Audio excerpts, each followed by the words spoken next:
Welcome back to our next edition of the CVB Review Studio podcast. I am Dan Siegel, joined today by Matt Mlodzinski and Ariel Puterman as usual. Today we're doing college basketball prop bets, predicting the future, just anything, prop bet related as we approach the Super Bowl. We're kind of on that theme and just going around giving each other kind of bets that have two options. So instead of explaining it, I'll just jump right into it, throwing it first to Ariel. Ariel, what is your first prop bet? Yeah, I'll go with one that a lot of people are talking about right now, and that is one seed debate. How many one seeds are going to come from the SEC this year? I think we have a pretty good idea of Auburn as Auburn SEC school and Duke and ACC school, but do you think those last two spots go to SEC schools, or do we see some other conferences in there? Go ahead, Matt. Yeah, I'll be honest. I think it's going to be under. I feel like out of the Big 12, the way Houston is playing, the way that their metrics are, I kind of like Houston to sneak in there right now as we speak. I don't think you can rule out Purdue the way that Braden Smith has been leading them. I just feel like the SEC, everyone plays each other. So, right now, you have the argument that three teams could get in. I would take the under, but it's crazy to say this. This does not seem like an easy pick to take the under. Legitimately, there could be three SEC teams to get the Yeah, I mean, it was like the ACC in 2019, although they didn't have nearly the depth of the conference that the SEC has this year. I would say, yeah, so you got Auburn, Duke, I think Alabama is the third one seed, although, like you said, Tennessee, Florida are contestants. I'm going to go under as well. I think just everything has to go right for the SEC to accomplish those 3-1 seeds. I don't think it's impossible at all, but I just think it's more likely that the group of Houston, Purdue, Marquette, maybe not Michigan State after last night, but just the group of that Big 10, Big East, Big 12 gets another one rather than the SEC. The middle of the SEC, I feel like will cannibalize the top enough, and Auburn's the exception just because they've built themselves such a margin for error, and I think they're just so much better than everyone else. But yeah, I'm going to go under. But yeah, it's crazy that we're even having this discussion for sure. Speaking of which, so we talked about Auburn being elite. We talked about Duke being elite. In my opinion, Alabama is a third elite team. So my first question to you is those three teams, right? Auburn, Duke, Alabama. Do you think one of them wins the national championship, or do you think it's the field? Anybody else? Because I added up the Shorvik probabilities, and it's about 50% if you add up Auburn, Duke, and Alabama's national championship probabilities. I'll let you go first, Matt. I will go with one of them. I think that Janai Broome is just playing at an outstanding level.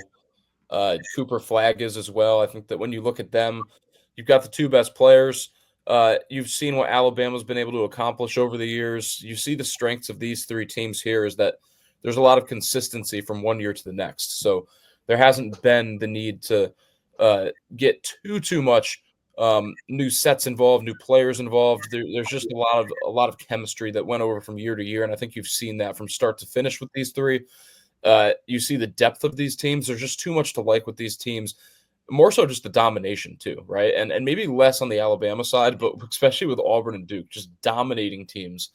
It just doesn't seem like no matter, even if you're a ranked team, you're going to have. I mean, look at Oklahoma when Auburn played them. I mean, the point spread was 15 and a half, 18 and a half. It was crazy. And I think that just speaks to how much above the field Auburn and Duke are. And yeah, you can throw Alabama in there too because they've been playing great. Yeah, if you gave me that same bet without Alabama, I would take it in a second. Auburn and Duke are just playing way above their heads, way above everyone else. And March Madness obviously is crazy and a lot of upsets and a lot of unpredictability. But if you look back, the one seed almost always wins. You got UConn last year, you got Kansas 2022, Baylor 2021, you got Virginia 2019. You can keep going on and on. Villanova as well in 2018. So I think one of these two teams gets it done. Like Matt mentioned, they just talent-wise have so much going on for them. Great coaching as well. I think it's one of these two teams. All right, Matt, do you want to give us your first one? Yeah, I have an interesting one. It's over under Cooper Flag's points per game average at the end of the season at 20.0. And the reason why is that's what he's averaging right now. He's exactly averaging 20 points per game. Of course, he has a lot of ACC games left to play. So, guys, what do you think about this? Over under that? I'll go first. I think this is absolutely an over. Yeah, like you said, he's exactly at 20 right now, but he's failed to reach 15. I looked this up. He's failed to reach 15 only 7 times this year. 6 of those 7 were in the 2024 calendar year.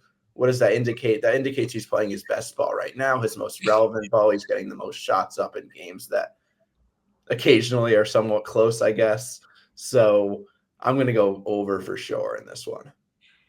I agree. He's hit it for the last 5 games. He wants to win the National Player of the Year.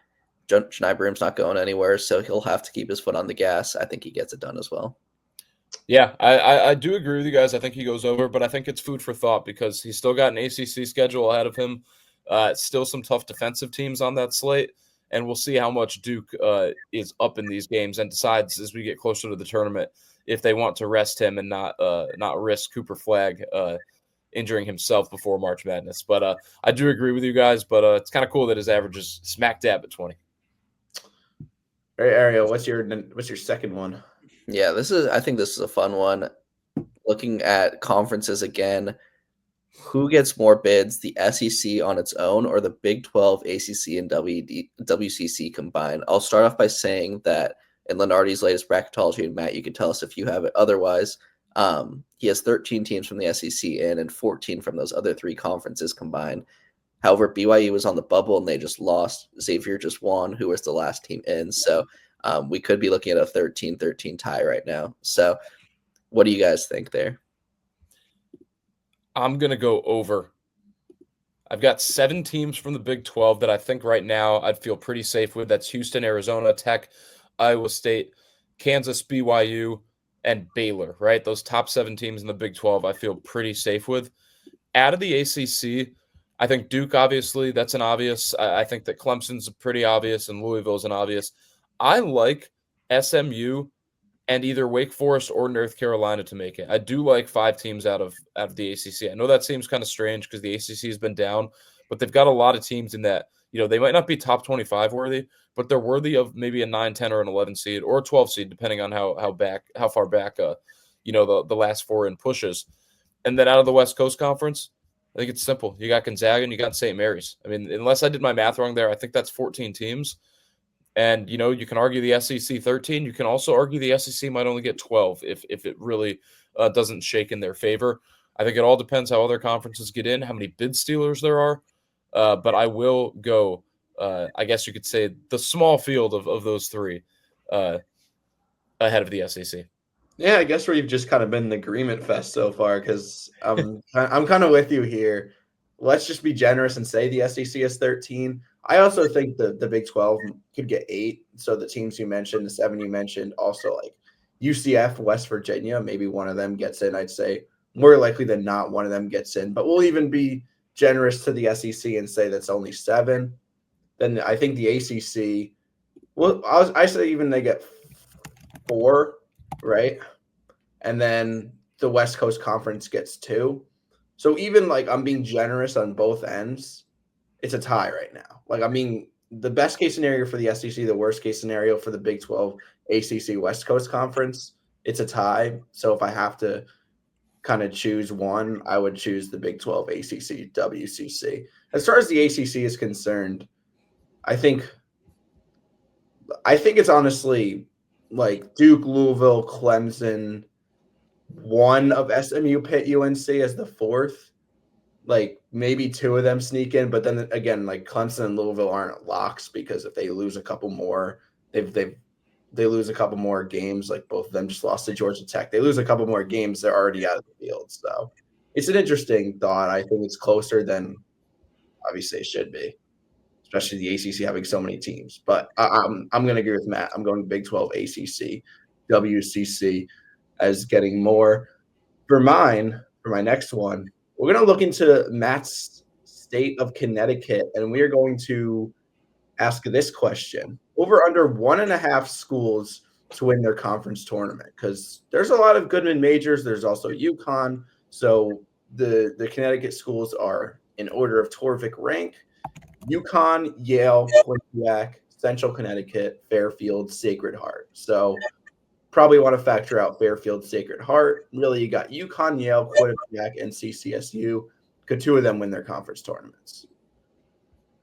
I will go over. After watching Yale dominate from start to finish over Princeton, besides a late comeback made by the Tigers bench, I really like Yale out of the Ivy League. I think that the Big East is up for grabs, but UConn, it's virtually a home game. So unless they run into a St. John's or run into a matchup nightmare with Creighton, I think that UConn still has a really good chance of winning the Big East. And Central has been dominating. I shouldn't say dominating, but they've been on top for pretty much start to finish. They had a really good non-conference schedule. I don't trust Quinnipiac. Both Quinnipiac and Marist, the top teams in the MAAC, have 0 wins outside of quad 4 in the net rankings. Like, that is insane.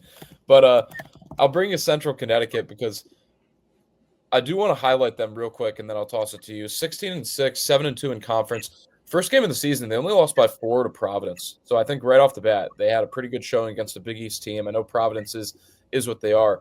Next game, they win at St. Joseph's. And in my opinion, St. Joseph's was going to be one of the top teams in the A-10. They've not lived up to that. But regardless, that was before all their players were getting injured. Like, that was a full-strength St. Joe's team that Central Connecticut beat on the road.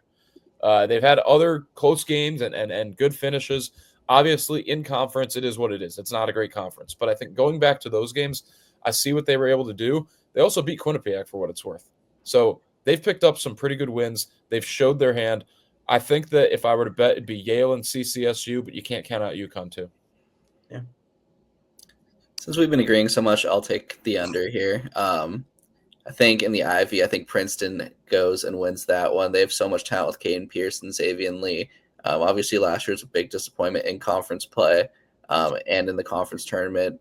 Yale did take that one. I think Princeton gets their revenge here, even though Yale's a super talented team. And then Central Connecticut State, I think they make it. And then the MAC, it's just too much of a toss-up. I think Marist probably takes it. So I'll go under here. By the way, CCSU is able to make the tournament now, right? I think so. Yeah. Oh, yeah. Because the last time they won their conference tournament, they were not, I think. Right? Was that the FDU year? Or was that Merrimack? That was Merrimack. Okay. I take that back. But Matt, do you want to go to your next one? Yeah, let me pull it up. Sorry about that. Over under 1.5 head coaches with the last name Pitino to win their regular season conference championship. And obviously with last night's win over Marquette, that makes it even more interesting for Rick Pitino. Of course, you look at New Mexico with Richard Pitino atop the Mountain West. So does one of them win? Do neither of them win? Or can both of them win their regular season conference championship? What do you guys think? So do we want to say that they have to outright get the 1 seed or just get a share? Like, they're just tied. A share. Let's just say just get a share. Okay, that's fair. I was thinking before last night, I was thinking under, right? Because St. John's was 10-1, but then they were 1 game up on Marquette and then 1 game up on Creighton. And then New Mexico 10-1, 1 game up on Utah State, won the loss column on Colorado State.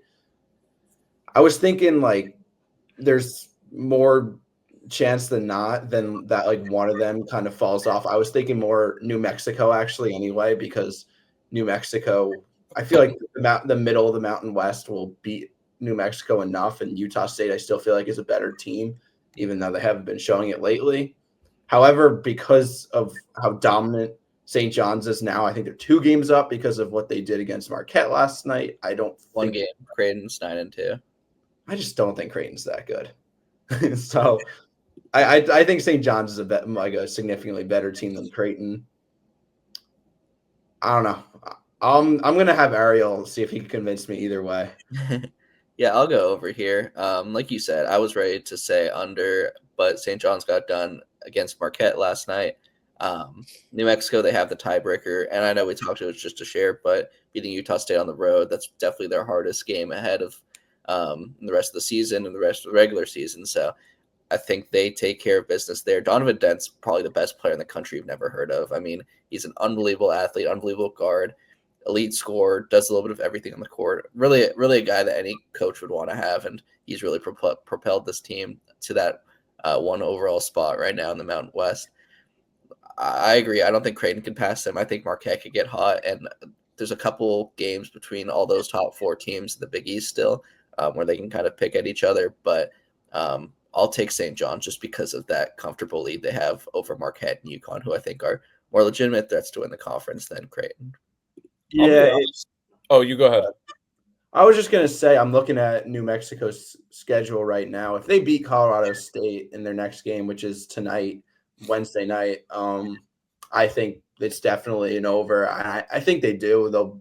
I don't know what the line is. I'm guessing probably around 7-8 points with New Mexico at home. I think I'll go over. I think both Latinos win their regular season titles, or at least shares. If it was outrighted, I might still do it, honestly. So, what were you gonna say, Matt? No, I mean, I'll be honest. I want to argue a different point real quick too. I do think New Mexico is a better team than Utah State. I mean, like, here's a New Mexico team that just won at Utah State by almost 20 points. Yeah. Again at home. I think that, look, Donovan Dent is a great player. Nelly Jr. Joseph feels like he's been in college for a decade. I really like this New Mexico team. I know that the Mountain West isn't what it was last year. And you look at St. John's, 3 games against DePaul, Butler, and Seton Hall. So a chance to win at least 3 more right there. Can they just do well against the rest of the Big East? Like, we'll see. They got UConn this week as well. So it's a great week for St. John's to prove themselves. It's a great week for New Mexico to do the same. But I honestly would take the over here as well. Yeah, before we go on to my last question, just want to mention New Mexico does have a Q4 loss to New Mexico State this season. So Remember that, a little bit of unpredictability there, but they're obviously a much better team than they were in November. All right, guys, last question from me. 2 power conference teams still without a win in conference play. We have Colorado in the Big 12 and South Carolina in the SEC. Do any of them pick up a win in conference play, or do both lose out? I'll give you guys their best chances. Colorado plays at Utah tonight, I believe. They have a home game against UCF and a home game against TCU. South Carolina has a game at LSU. They have a home game versus Arkansas. They have a home game versus Texas and a home game versus Georgia. Those are their best chances. They play a lot of ranked teams that I assume they're probably going to lose. But of those ones, do you think any of them are wins for those teams? Yes. I think that Tad Boyle is able to get one for Colorado. I think that I like South Carolina's chances better. I mean, you look at how close they've come. Lost by 3 to Auburn, lost by 3 to Vanderbilt, lost by 1 to Florida, lost by 5 to Mississippi State, and by 4 to Texas A&M. That's a lot of single-digit losses. It obviously shows that they're not good at ending games with wins and finding a way to sneak one out, but it's got to happen once, right? I think that Lamont Paris, he's had a rough year this year with South Carolina, but there's a lot of games left. I think he's able to get at least one. Yeah, South Carolina, I definitely think so. Colorado would surprise me a lot less, like you said, to go winless. But I think the end of the year, that last game of the year, they host TCU. I would say if I were to bet on, like, obviously that's not how math works. It's not like, even if you're not favored in any games, this is a big debate on Twitter. Even if you're not favored in any games, you can still be expected to win a couple games. But I think if I had to identify one for Colorado, it would be hosting TCU at the end of the year. So I think both of them, I think South Carolina might even get 2, but I'd say Colorado gets maybe 1. So Lamont Paris, a Dennis Gates situation, though, where they kind of first-year coach, overperform, make the tournament, get a pretty decent seed, and then next year just kind of free fall, lose every conference game. That's how I kind of see it right now. Yeah, but that would imply that 25 to 26, they're going to have a heck of a little run. Hey, we're just talking about this season right now, Yeah. not next season. Because Missouri's incredible this year. We haven't talked about them on this pod at all, but just give a shout out to Missouri, by the way. But I got my last one. Over under new Big Ten teams that finish with a winning record in conference play. And I'm going to put that at 1.5. I could share my screen real quick to um, show what we're looking like in the Big Ten here. So I don't know how small that is for you guys, but I could read it off. So new Big Ten teams are UCLA, 8-4. You kind of bet on them being one. But then basically, Oregon, USC are the other two. Do you think either of them, Oregon's at 5-6, USC's at 5-6, do either of them make it a second new Big Ten team with a winning record? So they don't have to finish not only do they have to finish 500, they have to finish a game above 500. Right now, they're each a game below 500.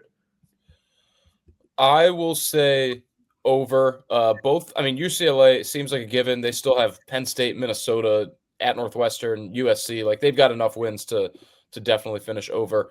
You look at Oregon, they've got a tough stretch coming up at Michigan State, but they do still have home games against Northwestern, Rutgers, USC, and Indiana. They play at Washington. They play at Iowa.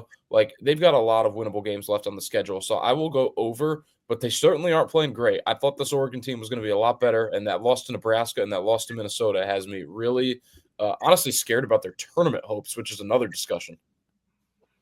Yeah, this is a great question, Dan. I think UCLA is comfortably over. I think Washington is comfortably under. So, like you said, it goes to those two teams.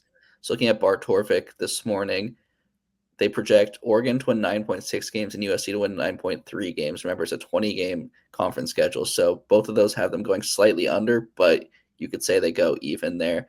I think Oregon gets it done. Like I think, Matt, you mentioned that they play Michigan State back-to-back on the road. They also have a road game against Wisconsin in a few weeks. Besides that, I think their conference schedule is favorable enough where they go one game over 500 or two games over 500, and they barely get done. I think USC goes under, though. All right, and then last one, we're going to throw it to Matt. What is your last little bet for us? I have just what's the higher number? The number of haters for the Kansas City Chiefs or the number of haters for Dan Hurley? This is obviously an immeasurable total, but guys, what do you think's bigger out there? I will preface this with I cover the Buffalo Bills. You see the S on my hat. I count for both sides, so you can rule me as even. Personally, I count more for the Kansas City Chiefs haters side. Obviously, my hatred of the Chiefs is out of pure jealousy and spite for them just having their dynasty. I'm in the minority. I personally don't mind Dan Hurley. I think he's great for the sport. He's been pretty fine to the media. Like of the values that I have, obviously he's kind of a maniac on the court, but I don't hate him as much as others. To answer your actual question, I just don't think college basketball is relevant enough, unfortunately, to have as many haters as the Kansas City Chiefs do. But that said, nobody has as much passion. Nobody has as much like hatred as Big East basketball fans. So, like whether you're on Twitter, whether you're actually in the arena, the passion, the actual hatred for Dan Hurley haters is a lot stronger than just casual football fans. So maybe in terms of number of haters, we'll go Chiefs. In terms of amount of hatred, probably Dan Hurley. Yeah, I like both side of this, weirdly. I live in Kansas City, okay. so not a Chiefs fan, but I support the Chiefs and hope they win on Sunday. I think how they do on Sunday will definitely answer that question. If they win, then that number will go up significantly. But yeah, it's got to be the Chiefs. Like Dan said, there's just not enough college basketball fans, and I feel like a lot of people kind of like that Dan Hurley's the villain. It kind of reminds them of the Bob Knight days. All those angry, aggressive coaches that we really don't have anymore. So, Chiefs, I hope you guys win on Sunday, but it doesn't look like you guys will be gaining a lot more fans. Look, and I think the biggest discrepancy between both of these teams are the Chiefs just always seem to have a run-in with the referees. Dan Hurley just always seems to act besides himself and crazy. And as a guy who has followed Syracuse for years, we never had a coach that did any of that. So I just can't comprehend both of these teams and these outcomes. Maybe Reg should start acting like that and they'll start winning games. I think that's what we're missing. Yeah. The thing about the Super Bowl, and we'll wrap up in a second. The thing about the Super Bowl, though, is like the Eagles are not really a real team that everybody's fond of. Nobody likes Philadelphia sports fans. Sorry if you're a Philadelphia sports fan listening to the show, but like, I don't know. I might find myself rooting for the Chiefs, but that's neither here nor there. But enjoy the Super Bowl on Sunday. Thanks for watching and listening to the show. Be sure to subscribe to our channel here on YouTube. Be sure to follow us on the socials. You can see on the bottom of the screen on X/Twitter now and Instagram. But once again, thanks for watching. Thanks for listening, and take care.